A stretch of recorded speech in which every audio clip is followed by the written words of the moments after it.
Good evening, नमस्ते, सत श्री अकाल दोस्तों आज हम बात करने वाले हैं हेलबाउंड सीजन 2 के एपिसोड 3 के बारे में। अगर आपने इसके पहले के एपिसोड नहीं देखे हैं तो आपको डिस्क्रिप्शन में इसकी लिंक मिल जाएगी, आप वहां से जाकर देख सकते हैं। तो हेलबाउंड के पिछले एपिसोड में हमने देखा था कि जंग जिनसू का जो डिमॉन्स्ट्रेशन जो कि कई साल पहले हो चुका था, अब वह पुनर्जीवित हो चुका था और उसे एक आदमी अपनी कार में बिठाकर अपने घर ले आया था। अब हम एपिसोड 3 में देखते हैं कि जो जंग जिनसू है वो बेहोश रहता है और वो अपनी बेहोशी हालत में नर्क के जल्लादों को देखता है और तड़पता रहता है। फिर वो अचानक से उठता है और खुद को एक घर में पाता है। फिर इसके बाद हम देखते हैं कि सीन शिफ्ट होता है और न्यू ट्रुथ वालों के यहाँ आता है, जहाँ पर पार्क जुंजा थी और जो न्यू ट्रुथ के चेयरमैन है वो उससे बात कर रहे होते हैं। वो उससे कहते हैं कि तुम हमें बताओ कि नर्क कैसा दिखता है और उसमें क्या है और कैसे लोग वहाँ जाते हैं। वो ऐसी कई बातें पूछता है, लेकिन पार्क जुंजा इन किसी भी बातों का जवाब नहीं देती है। वो कहती है कि उसके अंदर निराशा भरी हुई है और वो तड़प रही है अपने बच्चों से मिलने के लिए। उसके 2 बच्चे हैं जिनका नाम इनियाल और हिनियाल है, जो कि सोदो यानी मिनजिन के कब्जे में है, या कहें तो मिनजिन ने उन्हें अपने पास रखा हुआ है। और इधर हम देखते हैं कि वो उनसे जब ये सब कह रही होती है तो जो वहाँ के चेयरमैन है वो काफ़ी ज़्यादा गुस्से में आ जाते हैं। वो कहते हैं कि तुम हमें बताओ कि तुमने वहाँ पर क्या देखा है। अगर तुम यहाँ पर ना हो कि किसी और कंपनी में होती तो वहाँ के लोग तुम्हारे साथ बहुत बुरा बर्ताव करते, इसलिए तुम मुझे बता दो कि नर्क में क्या होता है, या जो भी चीज़ें तुमने वहाँ देखी वो सब मुझे बताओ, क्योंकि वो एक नया सिद्धांत लागू करना चाहते थे। लेकिन इसके बाद हम देखते हैं वो कुछ बताती नहीं है। तो जो वहाँ के चेयरमैन है वो उससे कहते हैं कि जब तुम हमें ये सारी चीज़ें बताओगी तो यहाँ पर जो तुम्हारे बच्चे रह रहे हैं वो भी सुरक्षित रहेंगे, उनकी ज़िंदगी भी बच जाएगी, और जब तुम्हें वो देखेंगे तो वो तुमसे मिलने के लिए तुम्हारे पास ज़रूर आएंगे। अब ये बात सुनकर जो पार्क जुंजा है वो उसकी आंखों में चमक आती है और वो उससे कहती है कि तुम मुझसे वादा करो कि तुम मेरे बच्चों से मुझे मिलाओगे, इसके बाद जो तुम मुझसे कहोगे वो सब मैं करने को तैयार हूँ। तो यहाँ पर बात बन जाती है और जो चेयरमैन है वो काफ़ी खुश हो जाता है। इसके बाद हमें एक घर दिखाया जाता है जहाँ पर वो आदमी और जंग जिनसू थे। कि जो आदमी रहता है वो जंग जिनसू से पूछता है कि आपको क्या हो गया। वो उससे पानी के लिए पूछता है। फिर इधर हम देखते हैं कि वो खुद को देखता है कि वो कहाँ पर है, तो उसे बताता है कि आप मेरे घर पर हो। फिर वो जैसे ही खुद को शीशे में देखता है कि उसकी शक्ल को क्या हो, मतलब अब वो यंग था, और इसके साथ ही जब वो शीशे में खुद को देखता है तो उसे नर्क के जल्लाद दिखते हैं, जिससे वो काफ़ी ज़्यादा डर जाता है। फिर इधर हम देखते हैं कि नीचे छोटा सा शीशा और रखा होता है। फिर वो जैसे ही अपनी शक्ल देखता है उसे फिर से नर्क के जल्लाद दिखते हैं, जिससे वो काफ़ी ज़्यादा डरा हुआ रहता है। ये सब देखकर वो आदमी शॉक हो जाता है और उनके लिए पानी लाने के लिए चला जाता है। इधर हम देखते हैं कि जंग जिनसू कहता है प्लीज़ ऐसा मत करो, मतलब जो नर्क के जल्लाद होते हैं वो उनसे कहता है। फिर इधर हम देखते हैं कि जो जंग जिनसू है वो उससे अपना लैपटॉप मांगता है। वो कहता है कि क्या तुम्हारे पास कोई लैपटॉप है, तुम मुझे लैपटॉप दे सकते हो। फिर इसके बाद हम देखते हैं कि वो आदमी उसे अपना लैपटॉप देता है और कहता है कि मैं सिगरेट पीने जा रहा हूँ, तब तक आप इस्तेमाल कर सकते हैं। इधर जो जंग जिनसू है वो लैपटॉप पर न्यू ट्रुथ को सर्च करता है कि वहाँ क्या चल रहा है। वो देखता है एक नया चेयरमैन बन चुका है और वहाँ पर एक और इंसान है जिसका जो पुनर्जीवित हुआ है।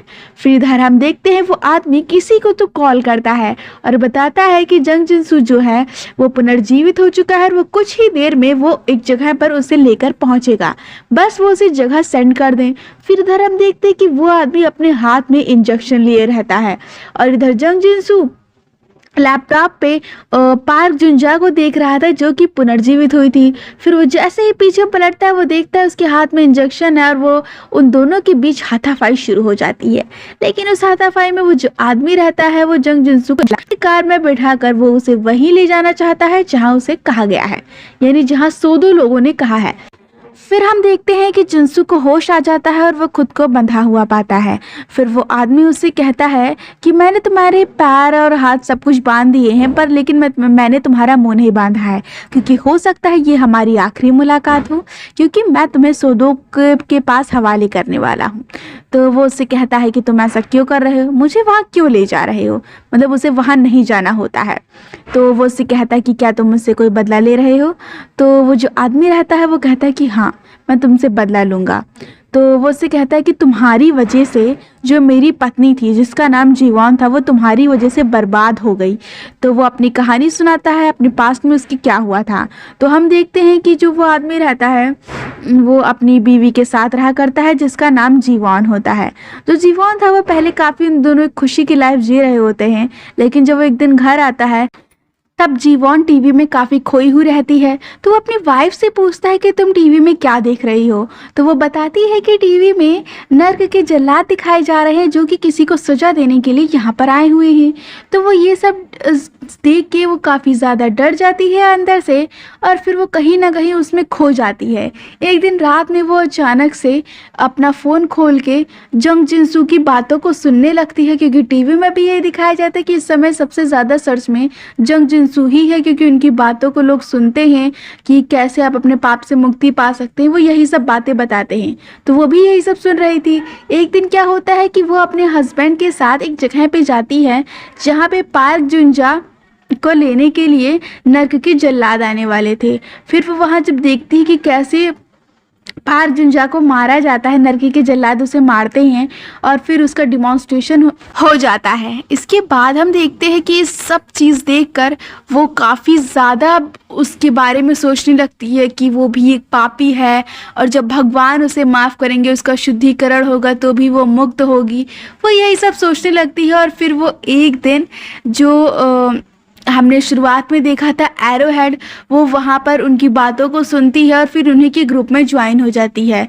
तो वो जब उसका हस्बैंड उसे वहाँ पर देखता है तो वो उससे काफ़ी ज़्यादा शॉक हो जाता है। वो देखता है कि उसकी जो बीवी थी उसने भी एरो हेड जैसा अपना हुलिया बना रखा है, अपने चेहरे पर पेंट लगाया हुआ है, उनके जैसे उन्होंने कपड़े पहने हुए हैं। तो वो उससे काफ़ी ज़्यादा माफ़ी मांगता है, उससे वापस उस ज़िंदगी में लौटने के लिए कहता है जो वह पहले जी रहे थे।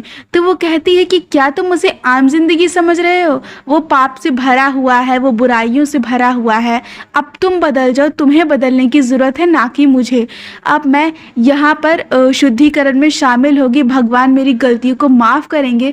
वो यही सब बातें करती है। वो कहती है कि यहाँ पर एक पापी इंसान आने वाला है जिसके साथ वो डिमॉन्स्ट्रेशन में शामिल होगी कि भगवान उसके पाप से उसको मुक्ति दिलाते हैं या नहीं। फिर वहाँ पर एक पापी इंसान आता है जिसका डिमॉन्स्ट्रेशन कुछ ही देर में होने वाला होता है। वहाँ के जो लोग होते हैं वो उसे बचाने की कोशिश करते हैं, और जैसे ही उसका डिमॉन्स्ट्रेशन होने वाला होता है लोग उसके एक के ऊपर एक लदना शुरू कर देते हैं। और जो जीवान होती है वो भी उसमें शामिल होना चाहती है, लेकिन उसका हस्बैंड उसे पकड़ लेता है और उसे वहाँ पर जाने से रोकने लगता है। और उस साइड में एक चाकू पड़ा होता है, उस साइड में उठाती है और उसके अपने हस्बैंड के चेहरे पर वार करती है, और जिससे क्या होता है वो भी डिमॉन्स्ट्रेशन में शामिल हो जाती है। और इन सब में वो अपना एक हाथ, मतलब आधा हाथ गवा देती है। अब उसको क्या लगता है कि वो डिमॉन्स्ट्रेशन में शामिल हुई है और वो जली नहीं है। इसका मतलब ये है कि जो गॉड ने था उसने उसे माफ़ कर दिया है, गॉड ने, और इसलिए उसने उसका आधा हाथ लिया है, उसको पूरी तरह से ख़त्म नहीं किया है। तो ये सब देख के वहाँ के जो एरो हेड होते हैं वो काफ़ी ज़्यादा उसे सम्मानित करते हैं, और उसका नाम फिर मिस सनशाइन पड़ जाता है। यानी शुरुआत में एपिसोड 1 में हमने जिस लेडी की बात की थी मिस शाइन को, वो मतलब जो आदमी था उसकी पत्नी थी जिसका नाम जीवान था। फिर हम क्या देखते हैं कि उसका हस्बैंड जो होता है वो वहाँ से चला जाता है और अपनी पत्नी के वापस लौटने का वेट करता है। फिर एक दिन हम देखते हैं कि वो काम पर रहता है और उसकी बीवी का मैसेज आता है। फिर वो एरो हेड पे वहाँ जाता है। फिर वो देखता है कि वहाँ पर उसकी बीवी का डिमॉन्स्ट्रेशन हो चुका था, क्योंकि फिर से वहाँ पर एक पापी आता है और वो उसके साथ डिमॉन्स्ट्रेशन में शामिल होती है, लेकिन इस बार उसकी बॉडी जल जाती है। ये सब देख के जो आदमी रहते हैं वो काफ़ी ज़्यादा उदास हो जाते हैं, और जंग जिनसू के लिए उसके अंदर नफरत ही भर जाती है। तो ये सारी बातें जब जिनसू को बताता है तो जिंगसू उससे कहता है कि इसमें मेरी कोई गलती नहीं थी, तुम्हारी पत्नी जो थी वो शायद तुम्हारे साथ वो सुकून उसे नहीं मिला जो उसे डिमॉन्स्ट्रेशन में मिला।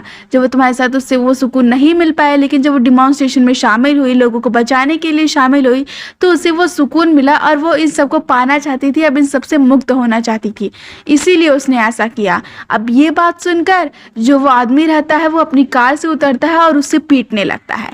फिर इधर हम देखते हैं कि इधर जो मिंजिन है वो एक ग्रुप के साथ जुड़ रही थी, यानी उसके जो लोग हैं वो सारे एक बार अपना ग्रुप बनाते हैं, ग्रुप ऑनलाइन ग्रुप बनाते हैं और वहाँ पर बात करते हैं कि उसके साथ क्या होना चाहिए। तो जो मिंजिन है वो कहती है कि हमें क्या करना चाहिए, जो पार्क जुंजा के बच्चे हैं जो उनके पास हैं, हमें उनसे मिलवाना चाहिए, हमें पार्क जुंजा को यहाँ पर लाना चाहिए किसी तरह, ताकि वो अपने बच्चों के साथ मिल सके और उनके साथ सुकून से रह सके।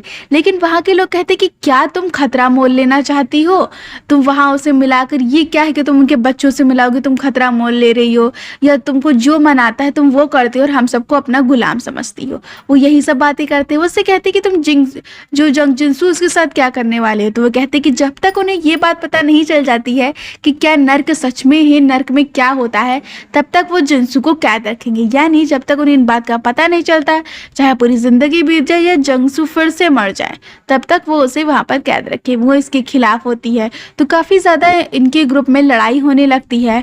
फिर सब लोग अपनी कुछ देर के लिए चैट बंद करते हैं और जो वहाँ के हेड होते हैं उस ग्रुप, मतलब मिंजिन के यहाँ जो हेड होते हैं, वो कहते हैं कि मैं तुम्हारी बात से सहमत हूँ, हम देखते हैं क्या करते हैं।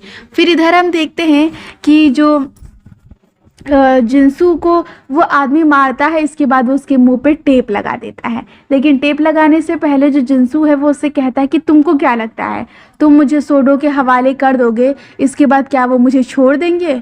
तो वो उससे कहते हैं कि उनके पास एक लड़की है जो कि डिमॉन्स्ट्रेशन में बच गई थी, वो अभी तक उसकी कैद में है लेकिन सुरक्षित है। तो कहता है कि क्या तुमने कभी उस लड़की को देखा है कि क्या वो सच में सुरक्षित है, कहीं ऐसा तो नहीं कि उसने उसे मार दिया है। एक तरह से वो उसे भड़का रहा था, उसका ब्रेन वॉश कर रहा था। अब वो उसकी बातों को इतना सुन के परेशान हो जाता है, उसके मुंह पे टेप लगा देता है। इसके बाद हम देखते हैं कि वो जिंसू को उन सोडो के खिलाफ के हवाले कर देता है, वो उसे ले जा रहे होते हैं। अब क्या होता है कि जब वो आदमी वापस लौट रहा होता है तो जिंसू की बातें उसके दिमाग में चल रही होती हैं और इन सबसे काफ़ी परेशान होते हैं कि कहीं ऐसा ना हो कि वो उसे मार दें। वो वहाँ पे लोगों से पूछता भी कि क्या तुम्हें अगर उस बात का मतलब नहीं पता चला, नर्क क्या है, उसकी बातें नहीं पता चली, या जो तुम सोच रहे हो वो उसका उल्टा हो, तो तुम इसके साथ क्या करोगे, क्या तुम इसे मार दोगे। तो वो कोई जवाब नहीं देते हैं और इन सब से वो और ज़्यादा सोचते कि कहीं ऐसा ना हो कि जिंसू सच में कह रहा है वो उसे मार दे। यही सब सोचकर वो अपनी गाड़ी को घुमा लेता है और इसके बाद वो सीधे जिस कार में जिंसू रहता है वो उसे ठोंक देता है और उसमें जो लोग होते हैं वो उन्हें मारता है और करंट से उन्हें बेहोश करता है। और फिर वो जिंसू को अपनी गाड़ी में बिठाकर दूसरी जगह ले जाता है जहाँ पर जिंसू जाना चाहता है। तो वहाँ जो जिंसू होता है वो कहता है कि तुम जो अपना फ़ोन हो वो फेंक दो, क्योंकि सोडो वाले तुम्हें ट्रैक कर लेंगे। तो वहीं पर वो अपना फ़ोन फेंक देता है और यहीं पर इस एपिसोड का एंड हो जाता है। तो आपको ये एपिसोड कैसा लगा हमें कमेंट में ज़रूर बताइएगा। और अगर आपको वीडियो पसंद आई हो तो वीडियो को लाइक, शेयर और सब्सक्राइब ज़रूर करें। और अगर आप इसका एपिसोड 4 देखना चाहते हैं तो हमारे चैनल के नोटिफिकेशन बेल को ऑन करना ना भूलें।